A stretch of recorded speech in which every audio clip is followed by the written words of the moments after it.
আওয়ামী লীগের ভবিষ্যৎ কি আসলে? শৈবের খুব ডিফিকাল্ট প্রশ্ন আওয়ামী লীগের ভবিষ্যৎ। আপনি যদি হিসাব করতে যান তাহলে আসলে আমি আপনাকে মনে হয় ৭৫-এর 15ই আগস্ট সেখানে হত্যাকাণ্ড হয়েছে, কিন্তু আওয়ামী লীগ অপমানিত হয়নি, আওয়ামী লীগ অসম্মানিত হয়নি। এইবার কিন্তু আওয়ামী লীগ অপমানিত আর অসম্মানিত হয়েছে। ৭৫-এর পর যখন আওয়ামী লীগের নেত্রী দেশে ফিরে আসে তখন আওয়ামী লীগের একটা সেকেন্ড টিয়ার ছিল। রাজ্জাক সাহেব, আমু সাহেব, আব্দুল সামাদ আজাদ, তোফায়েল আহমেদ সহ আরও বড় বড় অনেক সিনিয়র লিডাররা ছিল যাদের নিজস্ব একটা মোমবাতির সমান আলো থাকলেও আলো ছিল।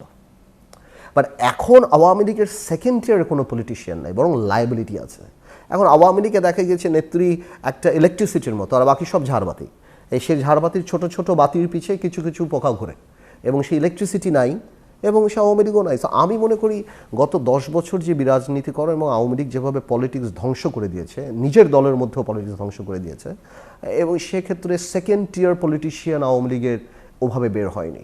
তো আমার মনে হয় আওয়ামী লীগের সামনে পলিটিক্সে ফিরে আসাটা খুবই ডিফিকাল্ট হয়ে যাবে আগামী দিনে আওয়ামী লীগের পলিটিক্সে ফেরত আসাটা, বিকজ ওই টিম আওয়ামী লীগ বানাতে পারে না। এবং লাস্টে এমন একটা ভাব ছিল যে আওয়ামী লীগ চিরজীবন ক্ষমতায় থাকবে এবং ক্ষমতায় বসে দল চালানো বা দায়িত্ব দেওয়াটা খুব সহজ। কিন্তু আপনি দেখুন না, যেহেতু আপনি অনেকদিন সাংবাদিকতা করেন, আপনার এরশাদ সাহেবের পতনের পর 2 দিনের মাথায় মিজান চৌধুরী সব দল খুলে ফেলল। আপনার 1/11-এর পরে জিল্লুর রহমান সাহেব বা খন্দকার দেলোয়ার সাহেব দল খুলে ফেলল। আজকে আওয়ামী লীগের মতো একটা রাজনৈতিক দল 3.5 মাস হয়ে গেল, একটা লোক পর্যন্ত একটা কথা বলার সাহস পাচ্ছে না বা একটা কথা বলছে না, বা কেন ওনার কথায় কেউ শুনবেও না। সো ওই জায়গাটাই আওয়ামী লীগের নষ্ট হয়ে গেছে। সো অনেকে আমি দেখি শুনে বলে আওয়ামী লীগ 5 বছর 10 বছর বছর। আওয়ামী লীগ আসলে যদি কাজ আরম্ভ করে পলিটিক্যাল ওই অবস্থান থাকে, আওয়ামী লীগ 5-10 বছর পর আবার রাজনীতিতে ফেরত আসতে পারে।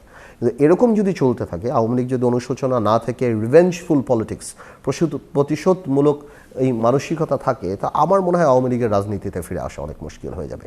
আর আওয়ামী লীগের মানে রাজনীতিক যে পারপাসগুলি ছিল সেগুলি ছিল বঙ্গবন্ধু হত্যা শেষ, সেটা বিচার শেষ, যুদ্ধাপরাধী সেই বিচার শেষ। আওয়ামী লীগের রাজনীতিতে ফিরে আসার মতো এখন আর কোনো কিছু নাই। যেটা আওয়ামী লীগ বুঝাতো আমরা দুর্নীতি করবো, স্মার্ট বাংলাদেশ, বাংলাদেশ বুঝে গিয়েছে আওয়ামী লীগ শুধু দুর্নীতি করার জন্য, মানে আপনার উন্নতি না, উন্নয়ন না, দুর্নীতি করার জন্য উন্নয়নের প্রজেক্টগুলি নিত। সো আমার মনে হয় আওয়ামী লীগের যে ক্রেডিবিলিটি ক্রাইসিস, টপ থেকে নিচ পর্যন্ত, উপর থেকে নিচ পর্যন্ত, it is very difficult Awami লীগের অ্যাক্টিভ পলিটিক্সে ফেরত আসা। নিয়মিত এরকম নিউজ ভিডিও পেতে অবশ্যই আমাদের চ্যানেলটি সাবস্ক্রাইব করবেন এবং ভিডিওটি ভালো লাগলে অবশ্যই লাইক, কমেন্ট এবং শেয়ার করবেন। ধন্যবাদ।